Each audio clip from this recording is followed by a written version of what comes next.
विद्यार्थियों नमस्कार। Foreign policy of India, Bharat की विदेश नीति के संदर्भ में हमने चर्चा की कि भारत की विदेश नीति के एम, उद्देश्य क्या हैं।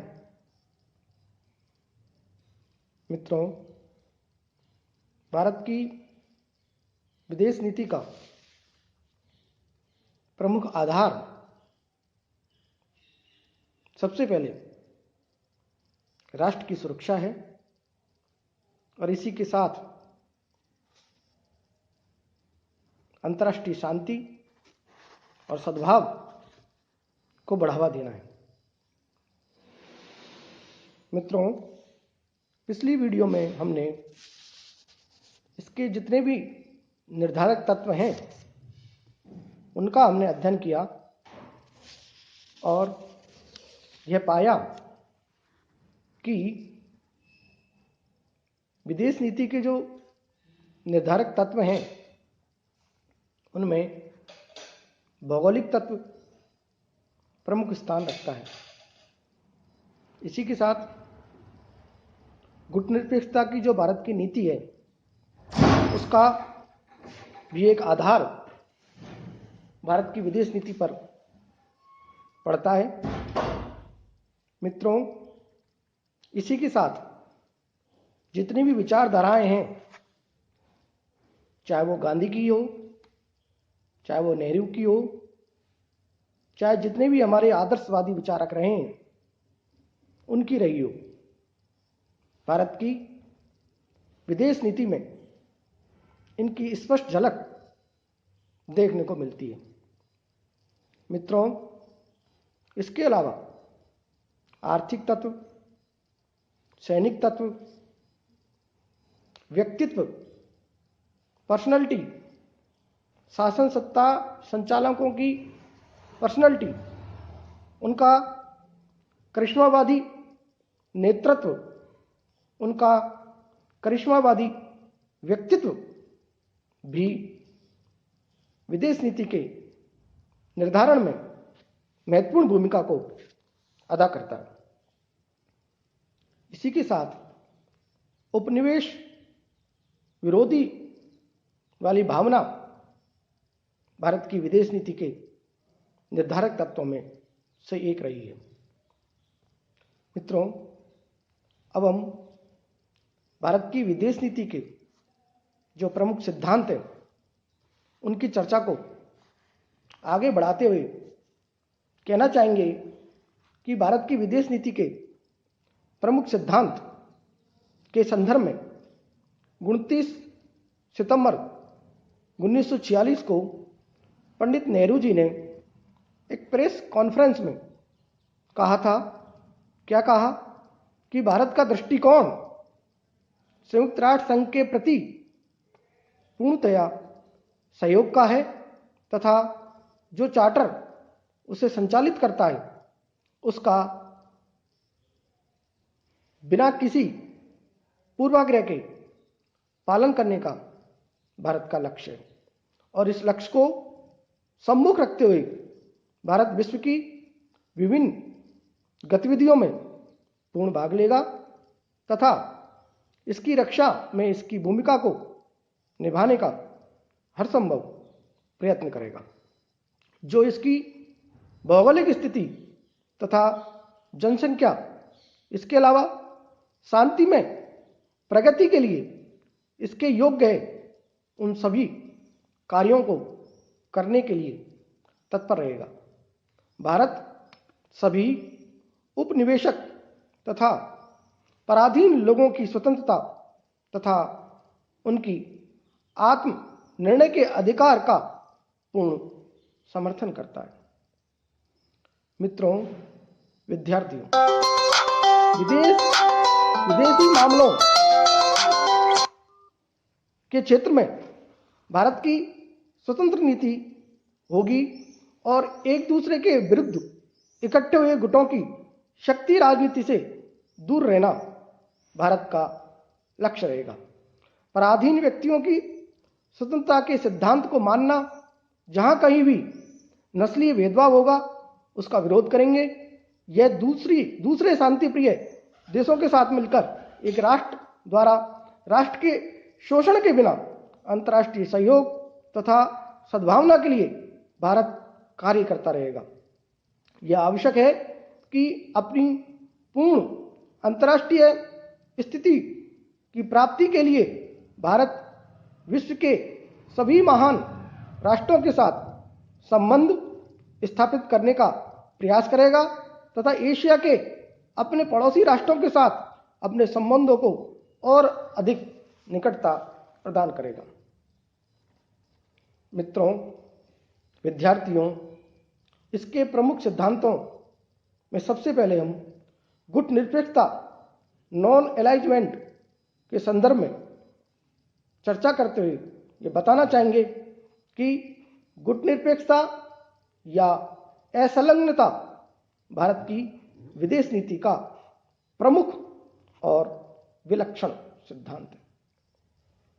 जिस समय अमेरिका और भूतपूर्व सोवियत संघ, ये दोनों महाशक्तियां शीत युद्ध की नीति पर चल रही थी तथा दोनों पूंजीवादी और साम्यवादी गुट अपनी अपनी स्थिति को दृढ़ बनाने के लिए विभिन्न राष्ट्रों के साथ गठजोड़ कर रहे थे, तब भारत के नीति निर्माताओं, विशेष रूप से पंडित जवाहरलाल नेहरू ने विश्व शांति तथा भारतीय सुरक्षा तथा आवश्यकताओं के हित में यही उचित समझा कि भारत को इस शक्ति राजनीति से पृथक ही रखा जाए।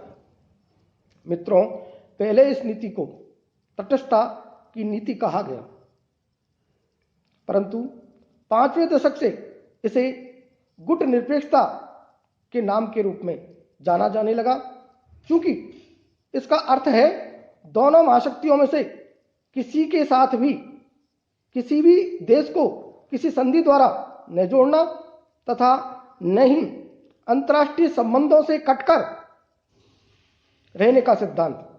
4 दिसंबर 1947 को पंडित नेहरू ने कहा कि हम लोगों ने दोनों में से किसी भी गुट में सम्मिलित न होकर विदेशी गुटबंदियों से अलग रहने का प्रयास किया। इसका परिणाम यह हुआ है कि दोनों में से कोई भी गुट हम लोगों के प्रति सहानुभूति नहीं रखता। मित्रों, सकारात्मक रूप से गुट निरपेक्षता का जो अर्थ है वो क्या है, समझते हैं। एक स्वतंत्र विदेश नीति, अंतर्राष्ट्रीय संबंधों में सक्रिय योगदान, प्रत्येक मामले को उसके गुण दोषों के आधार पर जांचना तथा भारत के राष्ट्रीय हितों के आधार पर निर्णय लेना। मित्रों, और अगर हम चर्चा करें कि नकारात्मक रूप से इसका क्या तात्पर्य है, इसका क्या अर्थ है, इसका क्या आशय है, तो वो ये है कि शीत युद्ध संधियों तथा शक्ति राजनीति से दूर रहना। मित्रों, इसी के संदर्भ में एमएस राजन ने इसके अर्थ को स्पष्ट करते हुए बताया है कि विशेषतया तथा नकारात्मक रूप से गुट निरपेक्षता का तात्पर्य राजनीतिक या सैनिक संधियों की अस्वीकृति। सकारात्मक रूप से इसका अर्थ यह है कि विषय के लाभों के आधार पर जब कभी भी या जैसी आवश्यकता हो अंतर्राष्ट्रीय समस्याओं पर तदर्थ निर्णय लेना।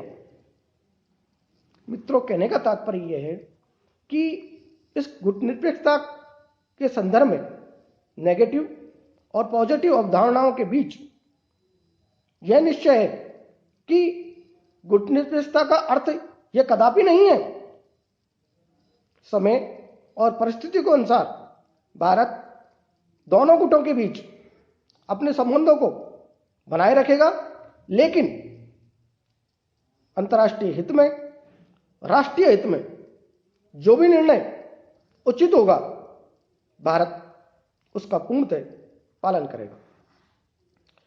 मित्रों, विद्यार्थियों, इस नीति को अपनाने के क्या कारण रहे?